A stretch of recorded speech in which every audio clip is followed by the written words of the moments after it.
आज मालूम पड़ेगा कि मेरी जाते ही मेरी पत्नी को कौन परेशान करता है। अब ये मैंने किलो का फट्टा लगा दिया है। अब इससे मालूम पड़ेगा कि मेरी पत्नी के साथ कौन छेड़खानी करता है, क्योंकि मेरी पत्नी ने मुझसे 1000 बार बोला है कि तुम्हारे जाते ही मेरे को सोते में ऐसा लगता है कि कोई मुझे टच कर रहा है। आज आखिरकार मालूम पड़ ही जाएगा कि ये हरकतें कौन करता है ना। एक काम करता हूँ, पर्दे के पीछे छुप जाता हूँ। भाभी, मेरी प्यारी भाभी, आज ना मुझे बहुत अच्छा मौका मिला है। भैया तो आज पूरे दिन के लिए घर से बाहर निकल गए और आज ना मैं पूरे दिन ऐश करूंगा भाभी के साथ में, क्योंकि भाभी मुझे ना बहुत दिनों से पसंद थी।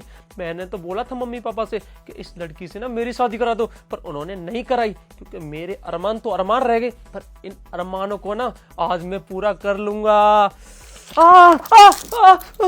मार्टिन, आराम से। भैया आप तो कहीं चले गए थे।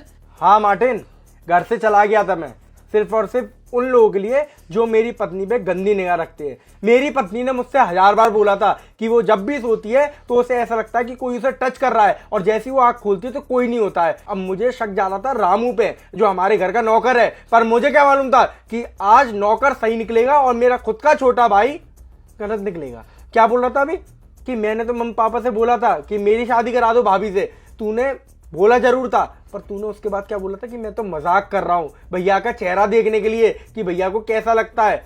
मार्टिन, तू इतना गिर जाएगा मैंने कभी सोचा भी नहीं था। ये तेरी बड़ी भाभी है, मां समान होती है बड़ी भाभी, और तू क्या कर रहा था? तू उसके बैग पे हाथ लगा रहा था। मतलब इतने दिन से तुम मेरे साथ ये सब कुछ कर रहे थे और तुम्हें शर्म नहीं आई ये सब करते हुए? और तुम बिल्कुल भी ये नहीं सोचा गया कि मैं तो तुम्हें अपने छोटे भाई की तरह मानती थी और तुम मेरे साथ ये सब कर रहे थे जब मैं सो जाती थी तब? भैया मैं आपको अब क्या बोलूं, भाभी तो मुझे पसंद थी पहले से, पर मैं क्या करूं, मेरी गर्लफ्रेंड ना बीच में आ रही थी, मुझसे बोल रही थी मैं तुमसे शादी करूंगी, इसीलिए ना मैंने आपसे झूठ बोला कि मैं तो मजाक कर रहा था। फिर मैंने सोचा आपसे शादी हो जाएगी तो मैं तो अपने अरमान ऐसे ही पूरे कर लूंगा और घर की बात घर में रहेगी। तो मैं चुप हो जा बिल्कुल। अभी भी तुझे शर्म नहीं आ रही है सब बोलते हुए? मार्टिन, किस चीज की कमी छोड़ी थी? तेरे को खुद से ज्यादा प्यार करता हूं, और मैं ही नहीं, नेहा भी खुद से ज्यादा तुझे प्यार करती है।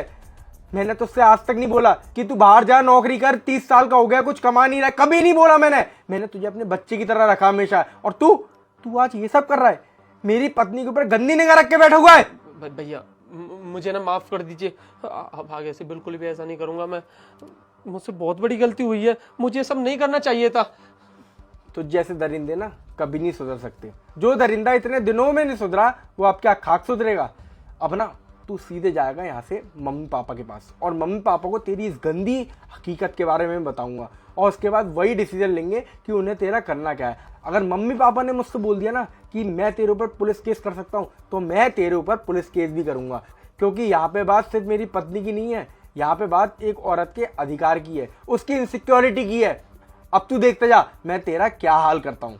भैया मम्मी पापा को मत बताइए, अगर उनको पता चल गया ना तब वो मेरी पढ़ाई बंद करा देंगे, और मेरी पढ़ाई बंद हो गई तो मैं जिंदगी में कुछ भी नहीं कर पाऊंगा। वैसे भी तू पढ़ लिख के कर क्या रहा है? ये गंदगी सीख रहा है तू। तुझसे अच्छे तो अनपढ़ लोग होते हैं, उन्हें कम से कम रिश्तों की अहमियत तो पता होती है। उन्हें ये तो पता होती है कि ये मेरी भाभी है, ये मेरी बहन है। बुआ और मौसी की लड़कियां आती है ना, उनको ही भेजना अब मुझे अनसेफ लग रहा है। मैं ना तुझे अब अपने घर में एक पल ऑन नहीं रख सकता। अभी के अभी दूर हो जा मेरी नजरों से, जिससे पहले मेरा हाथ उठ जाए। जा यहाँ से।